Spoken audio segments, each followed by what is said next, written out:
ఇదే కాకుండా ఇంకొక కాయిన్ సైడ్ చూస్తే ghost haunted houses, ghost lands అన్నట్లు బాగా ట్రెండ్ చేస్తారు మ్యామ్. అది మరి ప్రాపర్టీ వాల్యూని తగ్గించడానికి అలా చేస్తారా, లేకపోతే నిజంగా వాళ్ళ మీద గ్రడ్జ్ పెట్టుకొని అలా చేస్తారా, లేకపోతే వాట్? ఎందుకు ఈ పబ్లిసిటీ ఎందుకు అసలుకి? నిజంగానే దెయ్యం ఉందని అనుకోవాలా, లేకపోతే నిజంగానే మంచి ప్రాపర్టీని స్పాయిల్ చేస్తున్నారు అనుకోవాలా?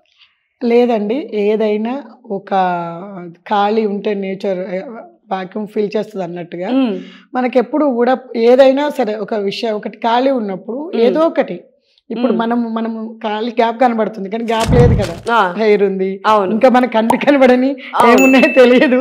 అంటే మన విజబిలిటీ కొంతవరకే ఉంటది. విజబిలిటీ లేనిది చాలా పెద్ద ప్రపంచం, చాలా పెద్ద ప్రపంచం. కాబట్టి ఎక్కడైనా సరే ఏదైనా సరే అక్కడున్న సిచ్యువేషన్స్ని బట్టి, వాళ్ళకున్న లొకేషన్ బట్టి కావచ్చు, వాళ్ళకున్న విరోధులను బట్టి కావచ్చు, ఇంకొకటి కావచ్చు చెప్పలేము ఇక్కడ ఏం జరుగుతుంది అనేది.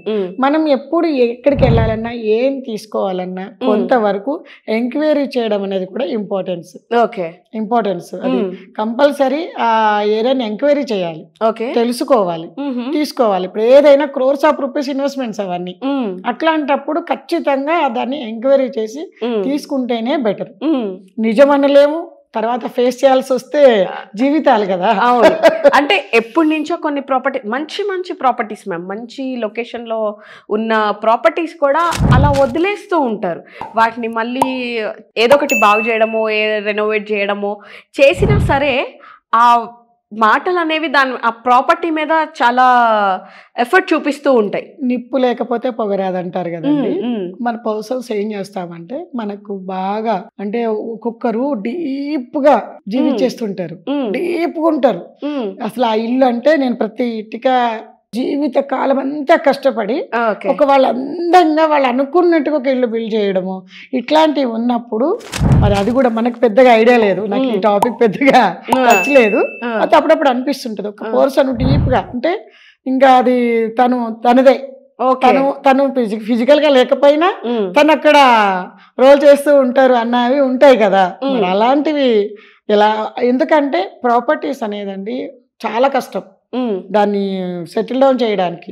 మనం అనుకున్న స్థాయిలో ఇప్పుడు మీరు అనుకున్న ఒక డ్రీమ్ హౌస్ ఎట్లా ఉంటుంది, దానికోసం ఎన్ని ఇయర్స్ సాక్రిఫైస్ చేస్తారు. అవును మ్యామ్, అవునా కదా. ఆ సాక్రిఫైస్ చేసినప్పుడు మనం అనుకున్నంత రేంజ్ లో దాన్ని అనుభవించకపోతే, ఎంజాయ్ చేయకపోతే దాని మీద మనసు ఉంటది కదా. అవును, అలాంటివి ఏమైనా ఇబ్బందులు ఉంటాయేమో మరి. పబ్లిసిటీ అలా చేస్తూ ఉంటారు మేము కొన్ని ప్లేసెస్ లో, విన్నాము, చూసాము. సినిమాలు కూడా మాక్సిమం వాటి మీద తీసుకుంటారు. అవును, ఈ జర్నీలో మీకు ఎప్పుడైనా ఇలాంటి ఎక్స్పీరియన్సెస్ జరిగాయా? లేదు అంటే ఆటలలోకి ఎప్పుడు వెళ్ళలేదు. మనం కన్స్ట్రక్షన్ ఫీల్డ్ కాదు కదా, మనం ఇన్వెస్ట్మెంట్ ప్లాటింగ్ సెక్టార్ కాబట్టి ఈ లొకేషన్స్ లోకి ఎప్పుడు వెళ్ళలేదు. మేము వెళ్ళిన సైట్స్ దగ్గర కొన్ని ఫామ్ హౌసెస్ ఉంటాయి, అది మంచిగా రాతి కట్టడాలు, వెనకటి రాజుల్లాగా ఇట్లనే డ్రీమ్ హౌసెస్. అప్పట్లోనే వీళ్ళు ఇంత బాగా దీన్ని కట్టగలిగారా అన్న ఫీల్ లో ఉంటాయి. కాకపోతే ఇప్పుడు రన్నింగ్ లేని ఉన్నాయి, చూసాను నేను. అది ఫామ్ హౌస్లు అంటున్నారు, ఎక్కడెక్కడికో వెళ్తున్నారు.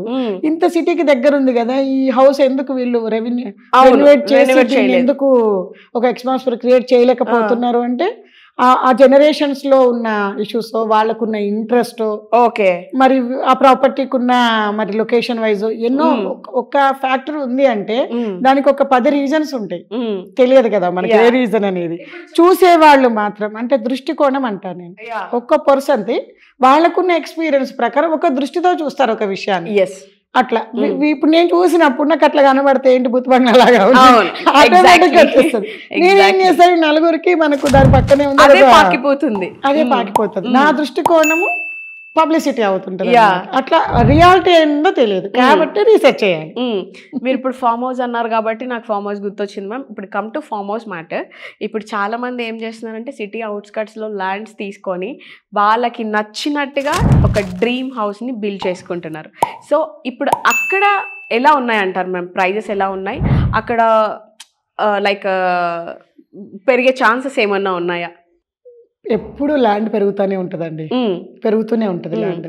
కాకపోతే తీసుకునే వాళ్ళు నేను అన్నాను కదా, కమర్షియల్స్ ఎట్లయితే ఉంటుందో సేమ్ ఫామ్ హౌస్లు కూడా అంతే. మనకి కావలసిన ఫైనాన్షియల్ స్టెబిలిటీ ఉంది, మనం దాన్ని ఎఫర్ట్ చేయగలుగుతాము అనుకున్న వాళ్ళకి అది ఒక ఆహ్లాదం. ఇప్పుడు మనం అనుకున్నట్టుగానే నేను అట్లా లివ్ చేయాలి అనే ఫీలింగ్ ఉన్న వాళ్ళకి, చెయ్యగలిగిన కెపాసిటీ ఉన్న వాళ్ళకి ఆశ అందరికీ ఉంటుందండి. దాన్ని నెరవేర్చుకునే స్ట్రెంత్ అవకాశము కొంతమందికే దొరుకుతుంది. అట్లాంటి ఎన్విరాన్మెంట్, అట్లాంటి ఫైనాన్షియల్ స్ట్రెంత్ అవకాశం ఉన్న వాళ్ళు హ్యాపీగా కొనుక్కోవచ్చు. కానీ ఇన్వెస్ట్మెంట్ పర్పస్ లోనే అది కొంటున్నామంటే మాత్రం దాని జోలికి వెళ్ళకండి. ఓకే. ఎందుకనంటే ఎకరాలలో కొన్నప్పుడు విలేజ్ గ్రామ కంటాల కిందకి వస్తుంది. మళ్ళీ అన్నిటికీ గవర్నమెంట్ రోడ్స్ అప్రోచ్ ఉండదు. మరి అట్లా అనేసి మనం కాంపౌండ్ వాళ్ళు ఎకరాల మధ్యలో వేయలేము, ఫెన్సింగ్లు వేయలేము.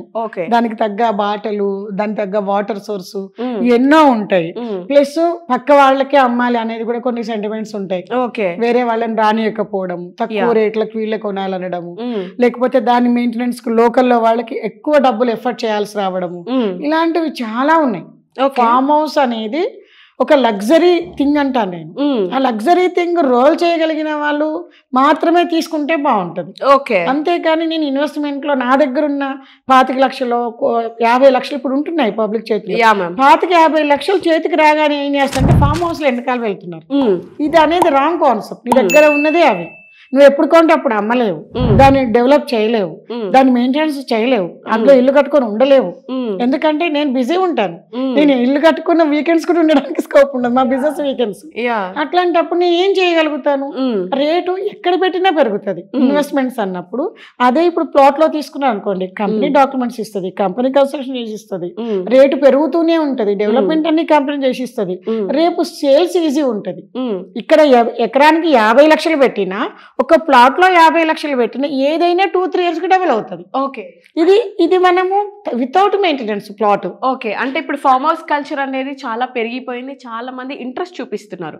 అంటే వాళ్ళు ఏమనుకుంటున్నారంటే సిటీలో ల్యాండ్ కాస్ట్ అనేది ఎక్కువ ఉంది, మనం ఒకవేళ కన్స్ట్రక్ట్ చేసుకోవాలన్నా సరే చాలా చిన్న స్పేస్లో మనకు కావాల్సినట్టు మనం ఇల్లు నిర్మించుకోలేము.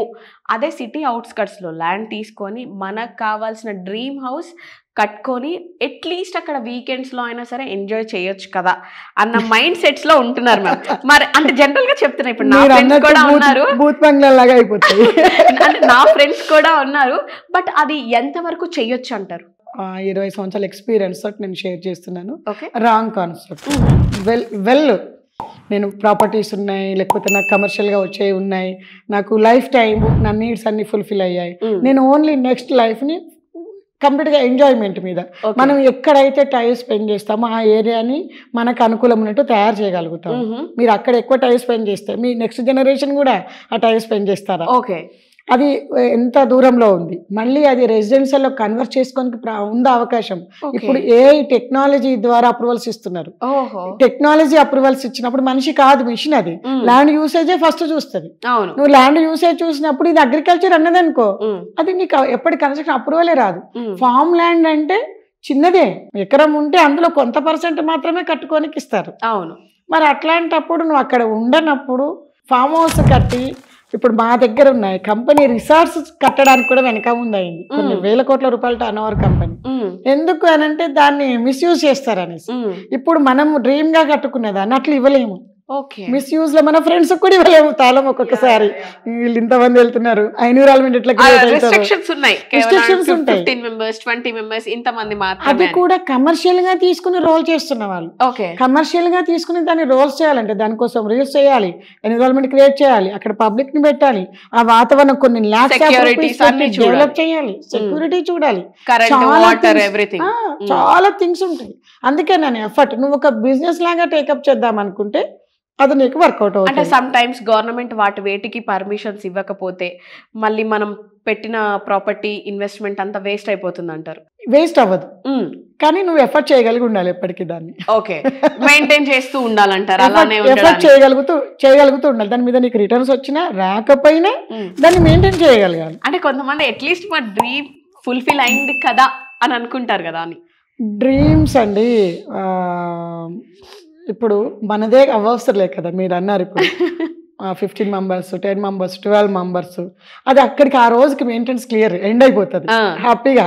చాలా మంది అదే బిజినెస్ లాగా చేసే వాళ్ళు ఉన్నారు. అంటే ఇప్పుడు మీరు అన్నట్లు ట్రెండ్ కూడా నడుస్తుంది మ్యామ్. ఈవెన్ బిజినెసే కాదు, పార్టీసే కాదు, పెళ్ళిళ్ళు, బర్త్డే ఫంక్షన్స్, ఈవెన్ శ్రీమంతం ఫంక్షన్స్ కూడా చేసుకుంటున్నారు. సో అలా కూడా ఫుల్ఫిల్ అవుతున్నాయి కదా వాళ్ళ డ్రీమ్స్. బిజినెస్ చేసుకోవచ్చు. బిజినెస్ పరంగా సిటీకి నియర్ బై అంటే ఆ బిజినెస్ చేసుకోవడానికి కూడా డిస్టెన్స్ చూస్తారు, ఓకే, డెవలప్మెంట్ చూస్తారు, ఎన్విరాన్మెంట్ చూస్తారు. మీరు అవన్నీ ప్రొవైడ్ చేసుకోగలిగితే ఓకే, మీకు ఒక బిజినెస్ లాగా ఉంటది అది. మళ్ళీ బిజినెస్ లో కూడా మెయింటెనెన్స్ కి వెళ్ళొద్దా, ప్రాఫిట్స్ వస్తే కూడా చెప్పలేము. ఓకే, ఎందుకంటే వాచ్మెన్ అది తోటను మెయింటైన్ చేసేవాళ్ళు, మరి అక్కడ అన్ని లోపల క్లీన్ చేసేవాళ్ళు. ఇవాళ ఇంట్లో ఒక పని మనిషిని రెగ్యులర్ గా పెట్టి మెయింటైన్ చేయడానికే కష్టపడతారు, కరెక్ట్ పర్సన్స్ దొరకక. అది మనకు తెలియని ఒక ఏరియాలో ఎవరు ఏం చేస్తున్నారో తెలియదు, ఎట్లుంటారో తెలియదు, ఎంత కంటిన్యూ ఉంటారో తెలియదు. మరి అక్కడ వాళ్ళని మెయింటైన్ చేయగలగాలి కదా. ఇవన్నీ ఇన్వాల్వ్ అయినప్పుడు ఛాలెంజింగ్ అనిపిస్తుంది. పబ్లిక్ లో ఈ థింగ్స్ అనౌన్స్ చేయాలంటే చిన్నతనం అనిపిస్తుంది. ఓ షోక్గా కొన్నావు కదా ఏమైంది అంటారు. కాబట్టి నాకు ఫామ్ హౌస్ ని మెయింటైన్ చేస్తా, కానీ లోపల మాత్రం తినేస్తూ ఉంటది. మనల్ని తినేయకూడదు. వేణు భగవాన్ సార్ ఒక మంచి వర్డ్ చెప్తారు, కారు నువ్వు ఎంజాయ్ చేస్తున్నావు, నిన్ను కారు ఎంజాయ్ చేస్తున్నా, ఫామ్ హౌస్ నువ్వు ఎంజాయ్ చేస్తున్నావు, ఫామ్ హౌస్ నిన్ను ఎంజాయ్ చేస్తుందా. ఈ విషయాలు ఖచ్చితంగా కూర్చొని థింక్ చేయాలి. నలుగురు ఎటు వెళ్తే అటు వెళ్ళలేము, ఎందుకంటే ప్రతి ఒక్క అవసరము, ఆలోచన అన్ని వేరే ఉంటాయి. ప్రతి పర్సన్ ఎట్లా యూనిక్ తమ్ము ఎట్లనో అట్లనే తన అవసరాలు, తన సిచ్యువేషన్స్, తన కండిషన్స్, ఫైనాన్షియల్ అన్ని వేరే ఉంటాయి. కాబట్టి ఎవరికి వాళ్ళ దీన్ని ఆలోచించాలి. వాళ్ళు పరిగెడితే వాళ్ళకి ఎఫర్టబిలిటీ ఉంది, వాళ్ళు వదిలేస్తారు దాన్ని అట్లా. దాన్ని లేకపోతే రేపు అక్కడ లోకల్ కబ్జా ఎవరైనా చేస్తే కూడా విడిపించుకోగలుగుతారు. ఇప్పుడు స్థలం ఏమంటారు, మనకి వదిలిపెట్టేస్తే స్థలం పేరుకు పేపర్ లో ఎకరం ఉంటది, అక్కడికి వెళ్తే హాఫ్ ఎకరం ఉండదు. ఇటు తీస్తారు, అటు వేస్తారు, గట్ల తీసేస్తారు. నాలుగు పక్కల నుంచి నలుగురు ఇట్లా వచ్చేస్తూ ఉంటాయి. ఏం మాట్లాడలేము, గొడవ పెట్టుకోలేము పక్క వాళ్ళతో, మనం ఎక్కడో ఉంటాము. ఇవన్నీ ఫేస్ చేయాల్సినవి ఉంటాయి. 20-30 ఎకరాలు ఎఫర్ట్ చేయలేము. ఎఫర్ట్ చేసి ఫామ్ ల్యాండ్స్ వేసిన వాళ్ళు వేరే, అమ్మే వాళ్ళు ఏమైనా చెప్తారు. నేను ఫామ్ హౌస్ జోలికి వెళ్ళలే ఇప్పటి వరకు, నేను ఓపెన్ ప్లాటింగ్ సెక్టార్ మీద ఇన్వెస్ట్ చేసుకుంటూ వెళ్తున్నాను. That happy. నేను ఇంతవరకు ఈవెన్ ఇల్లు కూడా తీసుకోలేదు. ఎందుకనంటే మనకు కావాల్సిన ప్రాపర్టీస్ అన్ని అమిరాక మన స్థాయికి తగ్గట్టుగా అప్పుడు ఒక ఇల్లు తీసేసుకుంటే లైఫ్ ఎంజాయ్ చేస్తాము, అందులో ఉంటాము, ప్లస్ ఫర్దర్ మనకు టెన్షన్స్ ఉండవు కదా.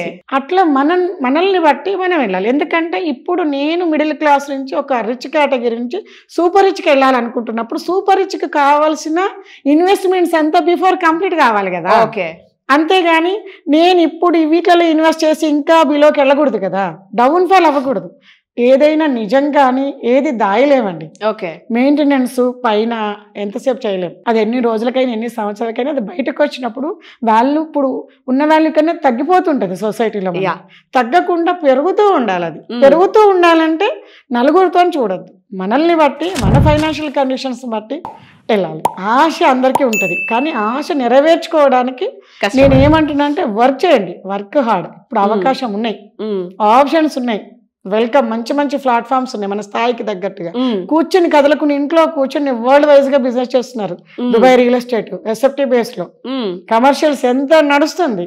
మరి అట్లాంటిది హైదరాబాద్ గ్రోత్ కారిడార్, అసలు రియల్ ఎస్టేట్ ప్రాపర్టీసే తీసుకున్నా కూడా అటువంటి కంపెనీస్ వచ్చినాయి. ఇలాంటి ఆప్షన్స్ ఉన్నప్పుడు లిమిటెడ్ గా బ్రతకమని నేను చెప్పను. ప్రతి ఒక్క ఆశ కళ నెరవేర్చుకోవాలి, దానికి తగ్గట్టుగా లైఫ్ ని ప్లాన్ చేసుకొని వర్కౌట్ చేస్తే మాత్రం సూపర్ ఉంటుంది. మ్యామ్ ఇప్పుడు కొంతమంది బిల్డర్స్ పెద్ద మోతాదులో ల్యాండ్ తీసుకొని విల్లాస్ కానివ్వచ్చు, నాకు తెలిసి నేను ఎక్కువైతే విల్లాసే కన్స్ట్రక్ట్ చేయడం చూసాను. ఆల్ ఆఫ్ ఎ సడన్ గా నాకు తెలిసి అది రెడీ టు మూవ్ అనే టైంలో దాన్ని ఆపేస్తూ ఉంటారు. ఎందుకు అలా జరుగుతుంది? అంటే గవర్నమెంట్ నుంచి పర్మిషన్స్ తీసుకోకపోవడం వలన, లేకపోతే వేరే వేరే కారణాల వల్ల అయి ఉండొచ్చా? ఎప్పుడైనా అండి ఇన్వెస్ట్ చేసిన అమౌంట్ని వాళ్ళు మళ్ళీ రిటర్న్ బ్యాక్ చేసుకోవాలంటే మూవ్ చేసేయాలి. మూవ్ చేసేయలేకపోతున్నారంటే సమ్ ఇష్యూస్ ఉంటేనే మూవ్ చేయలేకపోతున్నారు.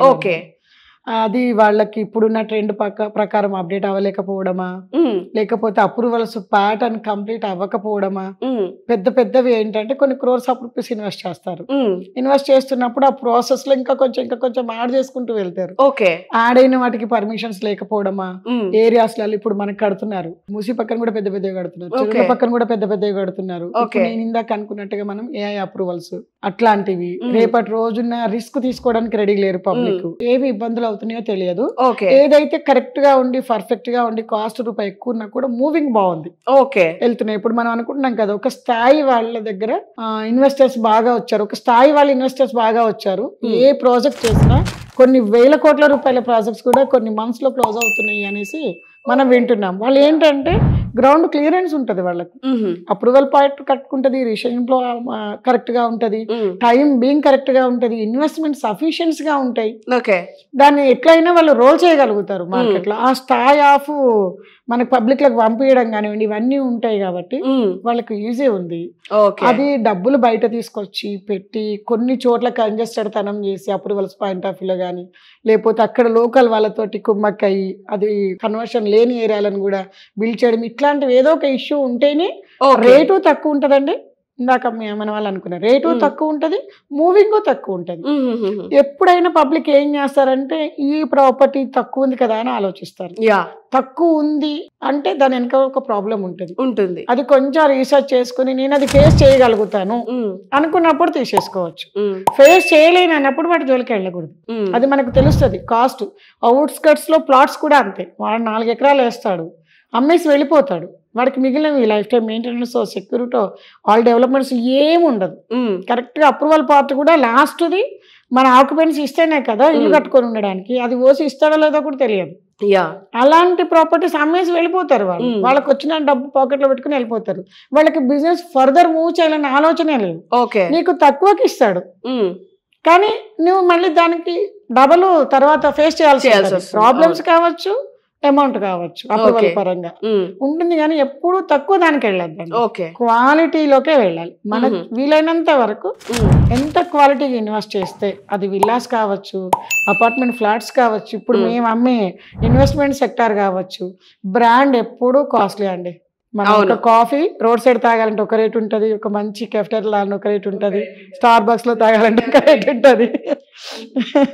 ఎన్విరాన్మెంట్ రిచ్ మన దాంట్లో ఒక పర్సన్ ఎప్పుడు 300 రూపాయలు రోజు వర్క్ చేస్తే వస్తే 300 ఒక కాఫీకి పెట్టేవాళ్ళంట. ఎందుకంటే అక్కడ ఉన్న వచ్చే పర్సన్స్, ఆలోచనలు, థింగ్స్ అక్కడ అన్ని రిలీజ్ అవుతా ఉంటాయి. ఆ ఎన్విరాన్మెంట్ లో తను ఒక రిచ్ పర్సన్ లాగా అయ్యాడు. అంటే దానికి కాస్ట్ ఏముంది, 300 చాలా చీప్. ఆలోచన విధానంలో డిఫరెంట్. సో మా వాళ్ళు మీరు వరకు చేరాలి అని అంటే మీ సలహాలు సూచనలు వాళ్ళు తీసుకోవాలంటే మిమ్మల్ని ఎలా కాంటాక్ట్ చేయాలి? నాది ఫోన్ నంబర్ చెప్తానండి, అందులో కాంటాక్ట్ చేయవచ్చు. మంచి లొకేషన్స్, మంచి ప్రైజెస్, మంచి అవకాశం నేను చెప్పగలుగుతాను. ఎందుకంటే కంటిన్యూగా ఇదే ఫీల్డ్ లో ఉన్నాను కాబట్టి హ్యాపీగా ఒక మెసేజ్ చేసిన, వాట్సాప్ లో మెసేజ్ చేసిన, ఎప్పుడైనా కాల్ కి రెస్పాండ్ అవ్వకపోవచ్చు, మాక్సిమం మీటింగ్స్ లో ఇట్లనే ఉంటాం కాబట్టి నాకు మెసేజ్ చేయొచ్చు హ్యాపీగా ప్రతి ఒక్కరికి. ఎందుకంటే నా లైఫ్, నా అంబిషన్ అది. వచ్చిన ప్రతి రూపాయిని హైయెస్ట్ రిటర్న్స్ వచ్చే దగ్గర ఇన్వెస్ట్ చేస్తే సంపాదించిన దానికన్నా ఇన్వెస్ట్మెంట్స్ మీద కోటీశ్వర జాబితాలోకి వెళ్ళొచ్చు. ఇలాంటి అవకాశం ఇప్పుడు హైదరాబాద్ లో మన తెలుగు వాళ్ళకి అవకాశాలు ఉన్నాయి కాబట్టి ప్రతి ఒక్కరు ఇందులోకి రావాలి. దాంతో పాటే సేమ్ బిజినెస్ పరంగా కూడా ఎంత రిచ్ వాళ్ళైనా ఎంత చెట్టుకి అంత గాలన్నట్టుగా మీకు ఎన్ని ఖర్చులు ఉంటాయి, ఎన్నో కోరికలు, ఆశలు, కళలు ఉంటాయి కాబట్టి అవన్నీ నెరవేర్చుకోవడానికి వరల్డ్ క్లాస్ ఆపర్చునిటీ. కాబట్టి ఇద్దరు కూడా మీరున్న స్థాయి నుంచి నెక్స్ట్ స్థాయికి తీసుకెళ్ళాలి అనుకుంటే అటు బిజినెస్, ఇటు ఇన్వెస్ట్మెంట్స్, ఆ రెండింటికి నా దగ్గర ఉన్న సలహాలు, సూచనలు, సపోర్టు 100% చేయగలుగుతాను. Thank you very much. నా నెంబర్ వచ్చేసి 8099725262 అండి. Thank you so much ma'am. Me busy టైంని కూడా పక్కన పెట్టి మా కోసం వచ్చినందుకు thank you very much. So guys, ఇది ఈరోజు వీడియో. ఇంకొక టాపిక్తో నేను మళ్ళీ మీ ముందుకు వస్తాను. ఫస్ట్ టైం ఛానల్ని చూస్తున్నట్లయితే సబ్స్క్రైబ్ చేసుకోండి. అండ్ యూట్యూబే కాదు, మీరు ఇన్స్టాగ్రామ్లో కూడా సోషల్ పోస్ట్ని ఫాలో చేయొచ్చు. సోషల్ పోస్ట్ రియల్ ఎస్టేట్ పేజ్ని ఫాలో చేయండి, లైక్ చేయండి, సబ్స్క్రైబ్ చేయండి. This is Vasavi Acharya signing of.